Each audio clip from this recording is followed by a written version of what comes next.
नमस्कार, आप देख रहे हैं प्रदेश का सबसे भरोसेमंद news channel India news Rajasthan और स्वागत है आप सभी का हमारे इस खास कार्यक्रम बोलियो राजस्थान में। दहेज प्रथा समाज के लिए एक अभिशाप बन चुकी है। ये एक सामाजिक कलंक है। सामान्य दहेज उसको कहते हैं जो कि एक पुरुष और कन्या की शादी में कन्या की तरफ से माँ बाप की इच्छा के अनुसार दिया जाता है। लेकिन आजकल लोग दहेज के नाम पर अपनी मनमानी करते हैं। दहेज के नाम पर वर पक्ष लोग टीवी, फ्रिज, कार इत्यादि की मांग करना शुरू कर देते हैं। लड़की का बाप ये सब देने में जब असमर्थ हो जाता है तो लड़की की शादी तक रुक जाती है और फिर शादी के बाद लड़की को परेशान भी किया जाता है। अब दहेज प्रथा से आज के समय में कौन परिचित नहीं है। ये कुप्रथा सदियों से हमारे देश में चली आ रही है। सरकार ने दहेज जैसे कुप्रथा को रोकने के लिए कानून तो बनाए हैं, लेकिन धरातल पर इसका कोई असर नजर आता नहीं है। अब ऐसे में सवाल ये उठता है कि आखिर समाज की ये सोच कैसे बदलेगी। आज इन्हीं तमाम सवालों को लेकर के बोलियो राजस्थान की टीम प्रदेश के अलग अलग हिस्सों में गई है। लोगों से उनकी राय को जाना है। तो चलिए अब आपको लेकर के चलेंगे कोटा, जहां पर हमारे संवाददाता राजेंद्र भारद्वाज ने लोगों से बातचीत की है। ये रिपोर्ट देखिए। देश 21वीं सदी में ज्ञापन कर रहा है, मगर आज भी समाज में ऐसी कृतियां हैं जिनसे लोग काफ़ी परेशान हैं। दहेज एक बड़ी समस्या है और समाज ने शायद इसको अपने अंदर डाल लिया है। इस विषय पर बात करने के लिए हमारे साथ कुछ बच्चे और कुछ महिलाएं साथ हैं, उनसे बात करना चाहेंगे। दहेज के बारे में मैडम क्या समझते हो आप, क्या विचार हैं आपके? दहेज आजकल के समाज में दहेज बहुत ज़्यादा हो रहा है। एक दूसरे से मतलब शादी के बाद अगर लड़की को दिया शादी होती है तो होते ही उसको दहेज के लिए बोला जाता है कि आपको कितना दहेज देना है। और आजकल ये एज अ एक गिफ्ट हो गया है कि लड़की आएगी तो इतना दहेज लेकर आएगी। तो ये एक तरह से बहुत अभिशाप के रूप में हो गया है लड़कियों का दहेज। और आजकल इतने एजुकेटेड लोग हैं, लेकिन फिर भी ये पुरानी प्रथा अभी भी चली आ रही है लोगों में। फिर भी इतने एजुकेटेड हैं, लेकिन फिर भी वो दहेज को अभी भी फॉलो कर रहे हैं और वो आज भी दहेज लेते भी हैं और देते भी हैं। तो दहेज एक तरह से कानूनन अपराध है, लेकिन फिर भी हमारा समाज इस चीज़ को नहीं समझ रहा है और आज भी वो दहेज ले भी रहा है और दे भी रहा है। कानून बनने के बाद भी दहेज पर रोक नहीं लग पा रही है, किस तरह से देखते हैं? दहेज को लेना और देना बंद नहीं हो रहा है। इस वजह से दहेज अभी भी आगे चलता जा रहा है। ये कुरीति अभी भी चलती जा रही है। अगर हम लेना और देना दोनों बंद कर देंगे तो फिर ये कुरीति हमेशा के लिए समाप्त हो जाएगी हमारे भारत से। और ये जो कुरीति है ये बहुत बुरी है। और है ना, अगर कोई मांगता है तो हमें पुलिस के पास जाना चाहिए और बोलना चाहिए कि ये हमसे दहेज मांग रहे हैं। कानून तो कई बन गए, मगर इस पर रोक क्यों नहीं लग पा रही है? रोक इसलिए नहीं लग पा रही है क्योंकि जो फॉलो करने वाले लोग हैं समाज में, वो लेने वाले देने वाले, उन दोनों को चाहिए कि अपनी अपनी तरफ से हम इस पर रोक लगाएं। जो लड़के वाले हैं वो भी इस चीज़ को बढ़ावा दें, उनमें भी इतनी समझ आए कि वो भी मना करें कि नहीं, हम लोगों को नहीं चाहिए। और जो लड़की वाले हैं वो भी, उनमें भी जब से लड़की पैदा होती है, जब से एक डिप्रेशन सा आ जाता है कि हमारे घर में बेटी हुई है तो हमें इसको बहुत सारा दहेज देना है वगैरह, वो बचपन से इसकी टेंशन वगैरह करने लगते हैं। तो इसीलिए उनको भी चाहिए कि ये सब बंद करें। और दोनों ही तरफ से अगर होगा, लड़कों वालों की तरफ से भी लड़की वालों की तरफ से भी, तभी सोसाइटी में, समाज में बदलाव आ सकेगा। क्या बेटी पैदा होना अभिशाप है? जी नहीं सर, बेटी होना तो बहुत पुण्य की बात है, लेकिन पहले के जो लोग थे उनकी सोच ऐसी थी कि बेटियों को अभिशाप माना जाता था। जैसे पहले बेटी पैदा होते ही उनकी हत्या कर दी जाती थी और फिर बीच में भी यही होने लगा, जैसे भ्रूण परीक्षण करवाया जाने लगा कि लड़का है या लड़की, तो उनको गर्भ में ही उनकी हत्या कर दी जाती थी। जबकि ऐसा नहीं होना चाहिए। बेटी तो लोगों के लिए वरदान है, उनकी घर की लक्ष्मी होती है। नहीं, बेटी पैदा होते ही दहेज की चिंता सताने लगती है माँ बाप को। जी, इस पे बारे में क्या कहना चाहेंगे? जी सताने तो लगती है, लेकिन ये जो है चिंता उनकी माँ बाप की होती भी है कि हाँ हमें बेटी हुई है तो, लेकिन ऐसी सोच को बदलना होगा। माँ बाप को चाहिए कि अगर उनको ये सोचना चाहिए कि बेटी आई है तो हमारे घर में तो लक्ष्मी आई है। ठीक है, वो उनकी इच्छा से अगर कुछ बेटी को अपनी इच्छा से देना चाहते तो वो दे सकते हैं, लेकिन एक उनको फोर्स जो किया जाता है, ससुराल वालों से जो प्रेशर डाला जाता है कि हमें इतना ही चाहिए, तो वो चीज़ एक ख़त्म होनी चाहिए। और ये तभी ख़त्म होगी जब लड़की वाले भी और लड़के वाले भी और हमारे समाज के लोग इसे समझेंगे। समाज का दृष्टिकोण बदलने के लिए मैडम क्या करना चाहिए जिससे ये दहेज प्रथा खत्म हो? सर, समाज का दृष्टिकोण बदलने के लिए सबसे पहले हमें अपनी सोच को बदलना बहुत ज़रूरी है। जब तक हम एकजुट नहीं होंगे, आज मैंने मेरी बेटी को दहेज दिया तो वो आपके लिए या किसी और के लिए, कि एक कंपटीशन जो हम करते हैं ना, उस अंधानुकरण से बाहर निकलें और इन चीज़ों को, जो कुरीतियां हैं, उनको पनपने नहीं दें और उसके लिए मिलजुल कर के आवाज़ उठाएं, तभी ये कुरीतियां हमारे समाज से हट सकती हैं। यदि हम अपना अपना पक्ष यदि रखते रहेंगे तो ये कुरीतियां कभी भी बंद नहीं होंगी। मैडम, क्या पिछड़ी जो जातियाँ हैं उनमें दहेज का प्रचलन ज़्यादा है? सर, पिछड़ी जातियाँ जो हैं, जैसे आदिवासी जातियाँ हैं, उनमें दहेज जैसी कुप्रथा नहीं है। कहीं ना कहीं बुद्धिजीवी जो वर्ग है वही इन कुरीतियों को बढ़ावा दे रहा है, सिर्फ अपना स्टेटस सिंबल बनाने के लिए। एक जो दौड़ में जो हम, एक अंधी दौड़ में जो हम शामिल हो रहे हैं, वो सिर्फ हमारे बुद्धिजीवियों का ये दुर्भाग्य है। सर, मैं यही कहना चाहूँगी कि पिछड़ी जातियों में जितना नहीं है, उसको ज़्यादा महिमा मंडित हम बुद्धिजीवी कर रहे हैं। किस तरह के कानून बनने चाहिए जिसपे इससे लगाम लगी सके? इससे मतलब इंसानों को खुद को ये चाहिए कि वो अपनी बेटी को ऐसे उनके ससुराल वालों को समझाए कि ना दहेज नहीं लेना चाहिए और इससे अपराध है, तो इसलिए वो कहें, समझाए दूसरे लोगों को भी कि वो दहेज नहीं दे, मतलब ऐसे समझाए ताकि ऐसे समझ हो जाए कि वो समझने लग जाए कि दहेज नहीं देना चाहिए। क्या बेटा लगता है कि परिवार में जब बेटी पैदा होती है तो अभी से तैयारी शुरू हो जाती है, शुरू से, कि उसकी शादी करनी है, उसको दहेज देना है? कभी देखते हो कि इस तरह का माहौल? यस सर, तब से बेटी पैदा होती है तब से ही ये सब बातें जो है, जो इकोनॉमिक स्टेटस होता है बहुत से लोगों का, वो मतलब उनकी तैयारी जो है वो शुरू होने लग जाती है। और जो कई जो गरीब परिवार होते हैं जिनका इकोनॉमिक स्टेटस यानी अर्थव्यवस्था ठीक नहीं होती है, तो उनको कई बार अपना घर भी गिरवी रखना पड़ता है, अपनी ज़मीनें बेचनी पड़ती हैं ताकि वो अपनी बेटी की शादी में अच्छा दहेज दे सकें और उनकी बेटी वहाँ पे अच्छे से रह सके। लेकिन फिर भी वहाँ पे उनकी बेटियों के साथ दुर्व्यवहार होता है अगर यदि दहेज कम आता है तो। इसलिए बेटा, बेटियां जब पढ़ लेगी, लिखेगी, डॉक्टर, इंजीनियर बनेगी तो कहीं ना कहीं दहेज की प्रथा कम होगी।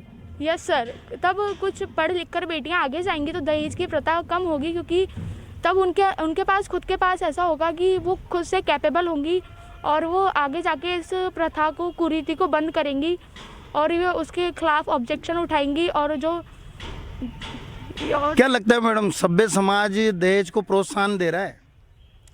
हाँ, समाज इसको प्रोत्साहन दे रहा है, क्योंकि जब तक हम लोग इस प्रथा को नहीं रोकेंगे तब तक ये प्रथा खत्म नहीं होगी। हमें मिलकर इस बात का निर्णय लेना होगा कि हमें क्या करना है। हमें न तो दहेज देना है और न ही दहेज लेना है।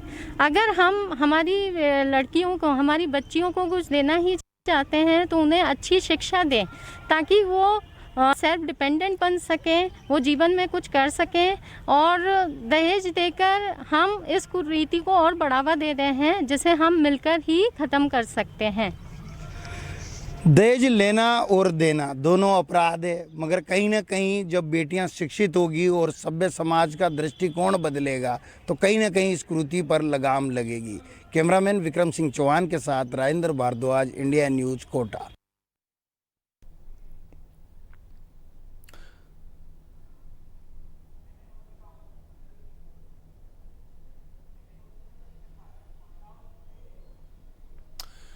तो आपने अभी देखा कि किस तरह से जो राय है वो लोग अपनी व्यक्त कर रहे हैं। और अब आपको जोधपुर ले चलेंगे, जहां पर हमारे संवाददाता ललित परिहार ने लोगों से उनकी राय को जाना है। क्या कुछ कहना है जोधपुर के लोगों का, आइए आपको सुनवाते हैं। दहेज को लेकर कड़ा कानून बनाया गया और बहुत बरस हुए ये कानून देश में लागू है। इसके बावजूद दहेज को लेकर प्रताड़ना की घटनाएं सामने आती रहती है। अब तो राजस्थान में भी अलग से महिला थाने स्थापित है जो कि महिला संबंधी अपराधों की ही सुनवाई करते हैं। आप क्या मानते हैं कि दहेज को लेकर जो अभी भी समाज में ये जो कुरीति है वो चल रही है, अभी भी दहेज मांगने की परंपरा है? अब दहेज अब पहले जैसा नहीं रहे। पहले तो लोग दहेज को बहुत ज़्यादा मानते थे, अब दहेज देने में भी लोग हिचकते हैं। अब ये बंद हो जानी चाहिए। कुछ रसूखदार लोग होते हैं वो अपने बेटी को पैसे के बल पर दे देते हैं। पहले खूब गहना देते थे, टीका में देते थे, खूब करते थे। गरीब आदमी बेचारा गरीब लेकर बन जाता था, वो दे नहीं पाता है, बेटी को परेशान भी करते हैं। तो ऐसे में दहेज ख़त्म हो जाना चाहिए। बाहर यूपी जैसे देशों में तो प्रदेश में लड़के को उठा के ले जाते हैं और ऐसे कर शादियाँ कर देते हैं, फिर वो छोड़ देते हैं। फिर ऐसा नहीं होना चाहिए, इसलिए दहेज का बिल्कुल प्रचलन ख़त्म हो जाना चाहिए। दहेज एक जहर है, वो बिल्कुल होना नहीं चाहिए, बिल्कुल ख़त्म हो जानी चाहिए प्रथा। गवर्नमेंट इस पर ध्यान भी दे रही है, दहेज कानून का भी वैसे बहुत ध्यान दे रहा है इस पर, तो आपको विचार करना चाहिए, दहेज नहीं होना चाहिए। आप क्या मान रहे हैं? दहेज प्रथा पिछले कई सालों से चल रही है, लेकिन अभी जो पढ़े लिखे लोग हैं, बच्चे और जो बालिकाएं, तो आजकल पढ़ाई का कंपटीशन है, तो जो देखा जाता है कि दहेज में बच्चे लोग खुद एक दूसरे से हटके, मतलब कि भाई अब दहेज की प्रथा ख़त्म होनी चाहिए ताकि समाज को एक उच्च स्तर पे लाया जा सके। जोधपुर में लोगों का मानना है कि दहेज प्रथा अब कम हो रही है, लेकिन कुछ रसूखदार लोग अपना धन संपत्ति का प्रदर्शन करने के लिए दहेज देते हैं, घोषणा करके देते हैं, और उससे समाज में प्रतिस्पर्धा बढ़ती है और दूसरे लोग भी दहेज देने के लिए मजबूर होते हैं। कैमरा पर्सन जुगल नवल के साथ ललित परिहार, इंडिया न्यूज, जोधपुर। तो दहेज को लेकर के जोधपुर के लोगों की राय क्या है ये आपने सुना है, और अब आपको ले चलते हैं, हमारे सहयोगी लूनी से जुड़ रहे हैं रोहित परिहार। रोहित, लूनी में लोग क्या सोचते हैं, खासतौर से दहेज को लेकर के वहां के लोगों की राय क्या है? जो लोग आपके आसपास मौजूद हैं, जरा उनसे बातचीत करें। दहेज हत्या एक अभिशाप है, इसी को लेकर आज हम बोलियो राजस्थान प्रोग्राम के साथ हमारे साथ कुछ महिलाएं, उनसे जानते हैं उसका क्या क्या कहना है। नमस्कार, मेरा नाम सपना विश्वकर्मा है। मैं हैंड एंड हैंड संस्था से हैंड एंड हैंड संस्था 2017 से राजस्थान जोधपुर में वर्क कर रही है, और हम लोग भी महिलाओं को लेकर ही काम करते हैं। 2017 से तो समूह को लेकर हम लोग वर्क करते हैं, जिसमें हम ह्यूमन राइट्स की ट्रेनिंग देते हैं और महिलाओं को भी समझाते हैं कि जो जन्म से उनको अधिकार मिले, जो कानून से अधिकार मिले हुए हैं, उनके लिए हम लोग उनको जागरूक करते हैं। दहेज प्रथा हमारे समाज को खोखला कर रही है। मेरा मानना है कि एक स्वीट पॉइजन जो धीरे धीरे हमारे समाज और परिवार को खोखला कर रहा है। इसके लिए हम सबको आगे आना चाहिए, और सबसे ज्यादा है कि युवाओं को आगे आना चाहिए, क्योंकि आने वाली जो समय रहेगा, भविष्य, ये युवा ही रहेंगे। तो सबसे बड़ा मुद्दा है कि शिक्षित हमें महिलाओं को करना चाहिए। उसके लिए अवेयरनेस प्रोग्राम चलाने चाहिए। ग्राम पंचायत में अगर किसी प्रकार की कोई सुविधा है तो उसके लिए उनको अवेयर करना चाहिए कि आप इन सब कुरीतियों से कैसे बाहर आए, कैसे। दहेज दानवों का कब बंद होगा? इसके लिए हमें एकजुट आना पड़ेगा, और सबसे बड़ी बात है कि महिलाओं के ऊपर अगर ये चीज हो रही है तो महिलाओं को परिवार से बात करनी चाहिए, और फिर परिवार समाज से बात करें कि इस प्रकार की चीजें हमारे परिवार और हमारी महिलाओं के साथ क्यों हो रहा है। क्योंकि जो बच्चियां हैं और जो महिलाएं हैं वो दो परिवार को चलाती है, जो लड़का है वो एक परिवार को चलाता है, तो जो महिलाएं वो दो परिवार को रोशन करती है। तो कहीं ना कहीं दो पीढ़ियों का सवाल रहता है। तो हम कोशिश करें कि इस जो दहेज प्रथा है उसको। दहेज प्रथा एक अभिशाप है, कुछ महिलाएं और हैं, उनसे जानते हैं उनका क्या। जी नमस्ते। दहेज प्रथा एक अभिशाप है। जैसा कि आप सभी को पता है कि दहेज प्रथा जो है पहले से अभी वैसे तो काफी कम हो गई, लेकिन कई जगहों पे राजस्थान में अभी भी दहेज प्रथा बहुत चल रही है। तो उसको कम करने के लिए सबसे पहले महिलाओं को खुद जागरूक होना जरूरी है। जब तक महिलाएं खुद जागरूक नहीं होगी, महिलाएं खुद अपने पैरों पे खड़ी नहीं होगी, तब तक ये प्रथाएं बंद नहीं होगी। और हम भी एक संस्था में काम कर रहे हैं। चलिए, बहुत शुक्रिया राजेंद्र फिलहाल इस बातचीत के लिए। और आपने सुना कि किस तरह से लूनी के अंदर भी जो महिलाएं हैं वो दहेज प्रथा को लेकर के अपनी राय रख रही थीं। और अब आपको लेकर के चलेंगे बीकानेर, जहां पर हमारे संवाददाता भवानी जोशी ने भी दहेज प्रथा को लेकर के लोगों से बातचीत की है। उनका क्या कुछ कहना है, ये रिपोर्ट देखिए। दहेज के लिए महिलाओं को जलाया जाता है, दहेज के लिए महिलाओं को बेघर कर दिया जाता है। दहेज का दानव अब तक नहीं परेशान किया जा रहा है महिलाओं को। इसके रोकने के किस तरह से उपाय होना चाहिए? हमारे साथ कुछ अध्यापिका हैं, बात करते हैं। दहेज को रोकने के किस तरह से उपाय होना चाहिए आपको?